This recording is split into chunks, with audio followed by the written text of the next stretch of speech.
Mother Holle. Once upon a time there was a widow who had 2 daughters. One of them was beautiful and industrious, the other ugly and lazy.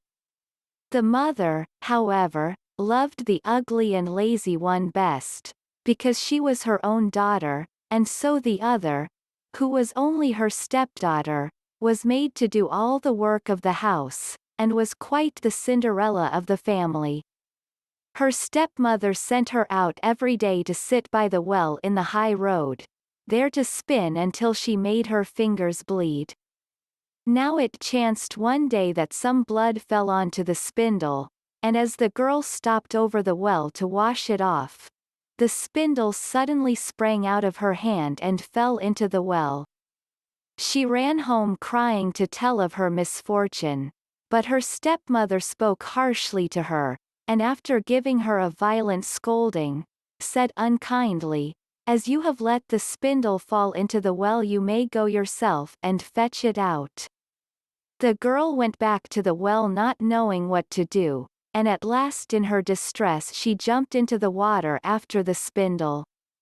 She remembered nothing more until she awoke and found herself in a beautiful meadow, full of sunshine, and with countless flowers blooming in every direction.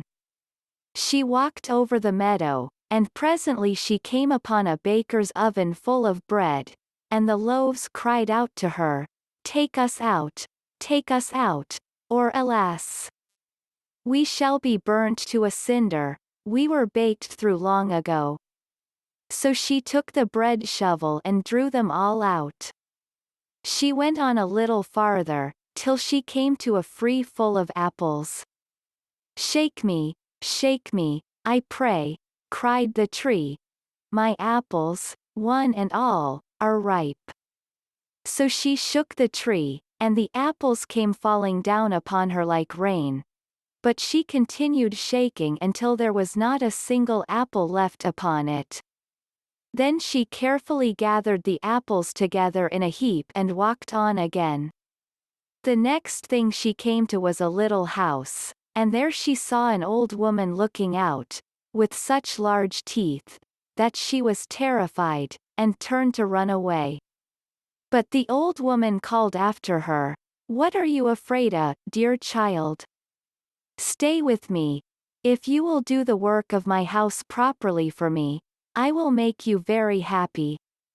You must be very careful, however, to make my bed in the right way, for I wish you always to shake it thoroughly, so that the feathers fly about. Then they say, down there in the world, that it is snowing, for I am Mother Holle." The old woman spoke so kindly, that the girl summoned up courage and agreed to enter into her service. She took care to do everything according to the old woman's bidding, and every time she made the bed she shook it with all her might, so that the feathers flew about like so many snowflakes. The old woman was as good as her word. She never spoke angrily to her, and gave her roast and boiled meats every day. So she stayed on with Mother Holle for some time, and then she began to grow unhappy.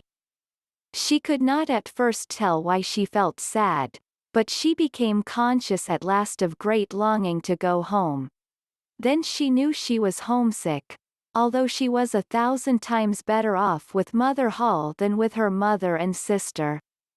After waiting a while, she went to Mother Holle and said, "I am so homesick, that I cannot stay with you any longer, for although I am so happy here, I must return to my own people."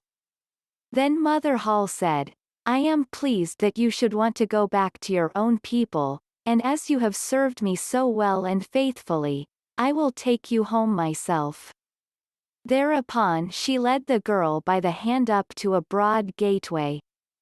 The gate was opened, and as the girl passed through, a shower of gold fell upon her, and the gold clung to her, so that she was covered with it from head to foot. "That is a reward for your industry," said Mother Holle, and as she spoke she handed her the spindle which she had dropped into the well. The gate was then closed, and the girl found herself back in the old world close to her mother's house. As she entered the courtyard, the cock who was perched on the well, called out, "Cock-a-doodle-doo. Your golden daughters come back to you." Then she went in to her mother and sister, and as she was so richly covered with gold, they gave her a warm welcome. She related to them all that had happened, and when the mother heard how she had come by her great riches, she thought she should like her ugly, lazy daughter to go and try her fortune. So she made the sister go and sit by the well and spin, and the girl pricked her finger and thrust her hand into a thorn bush, so that she might drop some blood onto the spindle. Then she threw it into the well, and jumped in herself. Like her sister, she awoke in the beautiful meadow, and walked over it till she came to the oven. Take us out, or alas, we shall be burnt to a cinder. We were baked through long ago, cried the loaves as before. But the lazy girl answered, Do you think I am going to dirty my hands for you? And walked on. Presently she came to the apple tree. Shake me, I pray. My apples, one and all, are ripe, it cried. But she only answered, A nice thing to ask me to do. One of the apples might fall on my head, and passed on. At last she came to Mother Hall's house, and as she had heard all about the large teeth from her sister, she was not afraid of them, and engaged herself without delay to the old woman. The first day she was very obedient and industrious, and exerted herself to please Mother Hall, for she thought of the gold she should get in return. The next day, however, she began to dawdle over her work, and the third day she was more idle still. Then she began to lie in bed in the mornings and refused to get up.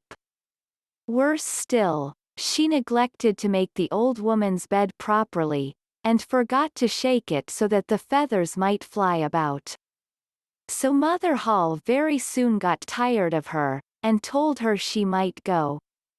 The lazy girl was delighted at this, and thought to herself, The gold will soon be mine. Mother Hall led her, as she had led her sister, to the broad gateway, but as she was passing through, instead of the shower of gold, a great bucketful of pitch came pouring over her. That is in return for your services, said the old woman, and she shut the gate. So the lazy girl had to go home covered with pitch, and the cock on the well called out as she saw her, Cock-a-doodle-doo. Your dirty daughters come back to you. But, try what she would, she could not get the pitch off, and it stuck to her as long as she lived.